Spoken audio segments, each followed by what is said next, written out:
Oh, na. Tag-size lang. Tag-size lang. May notebook kasi ako. Ha? Yung ballpen, B. Para sa ano, sa luggage. Bawal na yung ano, Yung, bawal na yung ano sa luggage. anong bawal? Yung ribbon. Ribbon sa, Luggage. yung sa ano?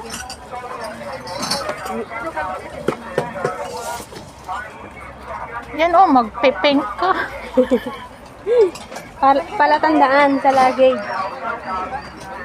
Pero madali lang naman makuha to. Kahit ano.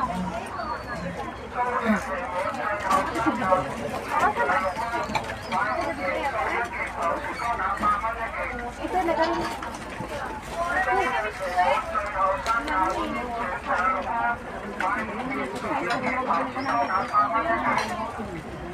Ano mo ha? Oh. Ballpen, B.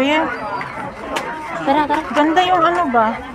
Pero bakit dalawa? Gustong gusto ko ito. Ganda din ito. Isa lang eh. Nakurot, dito ko ganina. Kaya ko naman mapalit ka na rin. Asa din makapalit og trolley bag nga barato lang. Pangutan na daw. Pangutan na daw. Murang namang para namang uuwi. Bro, saan mo na? Ito? Saan mo nabili ito? Ah, hindi. Akin to.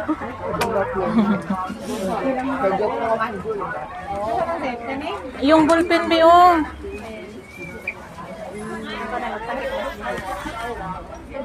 Hindi oh, maganda kaya yan. Sip, sakit. Oh, bata. Hindi pwede. Sakit siya. Ano to? Di, ballpen to be? Hmm? Ballpen to. Sakit lagi sip. Malihok para ba na? Uy, ballpen ba? Ano ba niya itong Carla? Ha? Right. Oo. Ballpen? Yan na. Daghan na di ay. Ingan na ni. Kapalit nila eh. Marker naman to. Ha? Marker naman yan. Oo. Say-say, sabi ka mo na.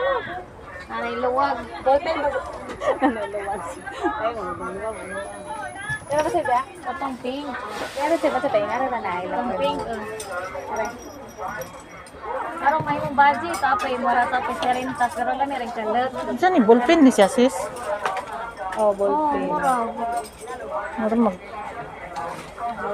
made in China. Ito treo. Kilo. Kuha na lang. Kana na ay kuha na. Ay, ikaw rabayan na yan. Ah, delikado ako. Kasi bato na ko. Ang barato, mura lang dito pino. Dito tayo bibili ng ano ba, ang pasalubong pag